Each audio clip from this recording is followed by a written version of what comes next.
Hello everyone, welcome to mountain bright star. Friends, आज हम the peninsular block कर रहे हैं, दूसरे चैप्टर का पहला टॉपिक। पिछले लेक्चर में हमने इसकी इंट्रोडक्शन की थी। सबसे पहले हम करेंगे कि पेनिनसुलर होता क्या है। पेनिनसुलर वो वाला एरिया होता है जिसके तीन तरफ वाटर बॉडीज होंगी। जैसे हम इंडिया की बात करेंगे, इसमें यह है बे ऑफ बंगाल, यह है अरेबियन सी, यह है इंडियन ओशन। तो इसको हम पेनिनसुलर बोलते हैं। The northern boundaries of peninsular block may be taken as irregular lines running from Kutch along the western flank of Aravalli ranges near Delhi. अब क्या है कि जो नॉर्दर्न बाउंड्रीज है पेनिनसुलर ब्लॉक की, may be taken as irregular lines. इसने ये जो है इरेगुलर लाइंस में है। कहां से? From Kutch along the western flank of Aravalli ranges तक, जो रेंज नियर दिल्ली, यानी दिल्ली के बिल्कुल नजदीक तक जो है, ये क्या है? इरेगुलर लाइंस हैं। इरेगुलर लाइंस क्यों है? क्योंकि यहाँ पे समंदर है, दलदल है, इसलिए ये इरेगुलर लाइंस है। जो कच्छ वाला एरिया है वहां से लेकर आगे तक। एंड देन रफली parallel to the Yamuna and Ganga as far as Rajmahal hills and Ganga delta. और आगे जो है ये रफली जो है किसके पैरेलल चलती है? यमुना की। ये है यमुना और ये है गंगा, इनके बिल्कुल पैरेलल चलती है। आगे जो है राजमहल हिल्स आते हैं, जो झारखंड स्टेट में है, बिहार स्टेट से बिल्कुल नीचे। अगर आप मैप पे देखेंगे तो, और आगे जो है यहाँ पे गंगा डेल्टा है। यहां तक जो है इसकी बाउंड्री या एक्सटेंशन आप बता सकते हैं। The Karbi Anglong and Meghalaya Plateau in the northeast and Rajasthan in the west are also the extension of this block. अब क्या है कि जो करबी एंगलोंग और मेघालय प्लेटो जो है ये नॉर्थ ईस्ट में है। ये नॉर्थ ईस्ट वाला एरिया है। यहां पे यह है आसाम में अगर हम देखेंगे तो आसाम में है करबी एंगलोंग, और मेघालय में जो है, मेघालय में क्या है? मेघालय प्लेट्यू।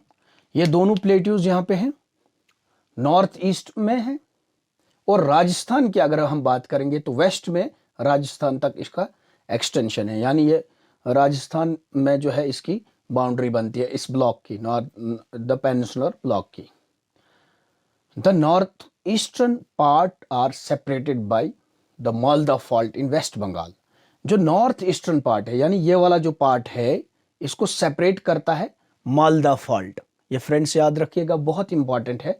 मालदा फॉल्ट कहां पे? वेस्ट बंगाल में छोटा नागपुर से, यानी छोटा नागपुर जो है, छोटा नागपुर प्लेट्यू जो है, इससे अलग करता है। यानी ये जो पेनिनसुलर ब्लॉक का ये वाला हिस्सा है, वेस्टर्न वाला हिस्सा है, ईस्टर्न पार्ट को वो अलग करता है। कहां पे? वेस्ट बंगाल में, मालदा फॉल्ट के जरिए से। अब फॉल्ट क्या होता है?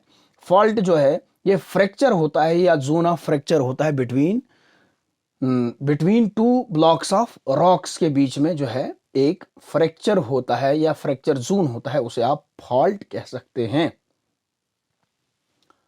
इन Rajasthan the desert and other desert like features overlay this block. अगर हम देखेंगे, ये जो डेजर्ट वाला एरिया है या डेजर्ट के आसपास वाला एरिया है, वो क्या है? वो इसकी बाउंड्री यहां पे बनाता है।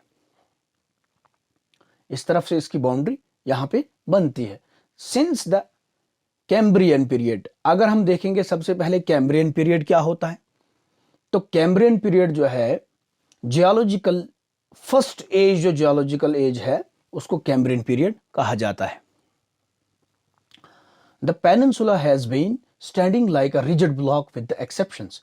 तो कैम्ब्रियन पीरियड से पेनिनसुलर ब्लॉक जो है वो एक रिजिड ब्लॉक की तरह स्टैंड है, लेकिन एक्सेप्शंस कुछ ऐसी हैं जहां पे इसमें चेंजेस आई हैं, यानी तोड़फोड़ हुआ है। Western coast which is submerged beneath the sea and some other parts change due to the tectonic activity without affecting the original basement। जो इसका ओरिजिनल बेसमेंट है वो टूटा नहीं है, लेकिन कुछ चेंजेस इसमें आई हैं। जैसे कि हमने क्या देखा कि वेस्टर्न कोस्ट जो है, ये वाला जो एरिया है वेस्टर्न कोस्ट है, ये सबमर्ज है समंदर में, और टेक्टोनिक एक्टिविटीज की वजह से जो है इस पे इफेक्ट पड़ा है कुछ जगहों पे, लेकिन इसका ओरिजिनल बेसमेंट जो है उस पर कोई इफेक्ट नहीं पड़ा है। द पेनिनसुलर ब्लॉक जो है, जो पेनिनसुलर ब्लॉक है, ये पार्ट है इंडो ऑस्ट्रेलियन प्लेट का। जो Indo Australian plate first geological age में था, वही जो है आज भी उसी तरह ये जो है ये इसका पार्ट है, यानी सबसे पुराना है ये। लेकिन इसमें जो चेंजेस आई हैं, it has been subjected to various vertical movements and block faulting. इसमें कुछ चेंजेस आई हैं वर्टिकल मूवमेंट्स की वजह से, जैसे कि ये मैं आपको बताऊंगा।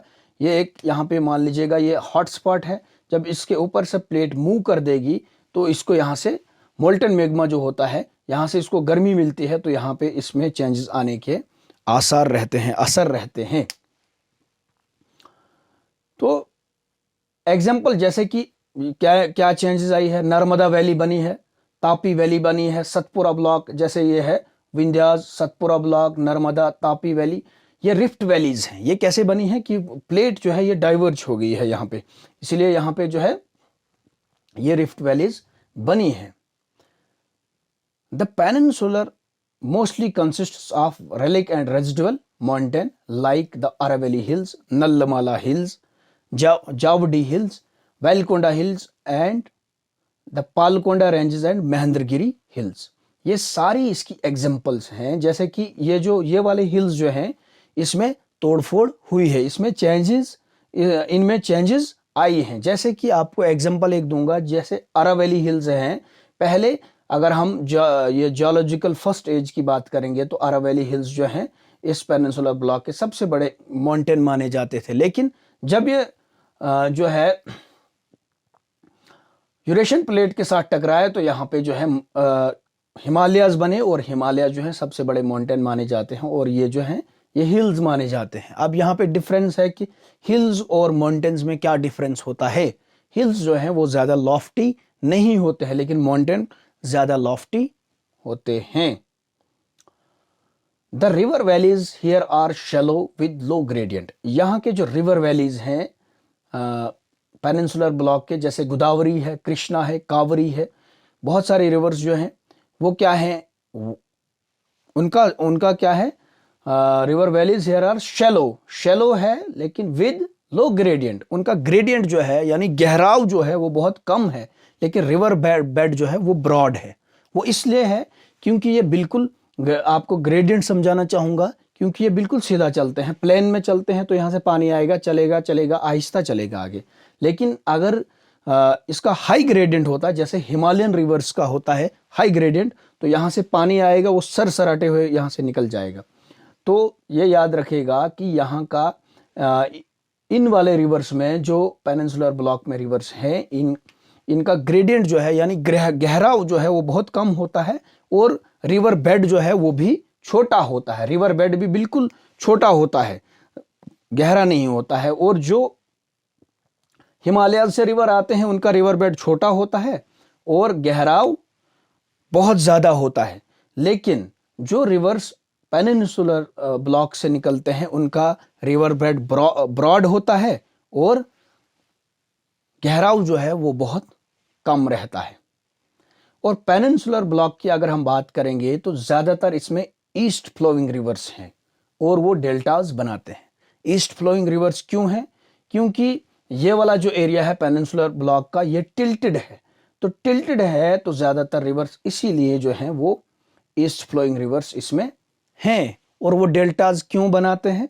वो इसलिए भी बनाते हैं, इसकी एक वजह ये भी है, जो ईस्टर्न घाट्स हैं वो इरेगुलर हैं, डिसकंटिन्यू हैं, कंटिन्यू नहीं हैं। तो बीच में जो है प्लेन्स यहाँ पे आते हैं, प्लेन एरियाज, तो वहाँ पे रिवर जब पहुँचता है समंदर के साथ जब मिलना होता है तो वहाँ पे वो अपनी शाखें बनाता है, डेल्टाज बनाता है। तो डेल्टाज क्या होता है, जैसे मैं आपको बता दूंगा, जैसे मेरी फिंगर्स पे आप देखिएगा यहाँ से एक ही रिवर आ रहा है और ये अलग अलग यहाँ पे बना रहा है, दैट इज कॉल्ड डेल्टा। आने वाले लेक्चर में जब हम ड्रेनेज सिस्टम पढ़ेंगे उसमें हम पढ़ेंगे ये सब चीज़ें जो हैं अच्छे से पढ़ेंगे, एक्सप्लेन करके पढ़ेंगे, क्योंकि ड्रेनेज सिस्टम में आपको रिवर्स के बारे में ही ज़्यादा पढ़ना है। तो होप आपको ये लेक्चर पसंद आया होगा। Thank you. Subscribe our YouTube channel, like, comment, share. Bye bye.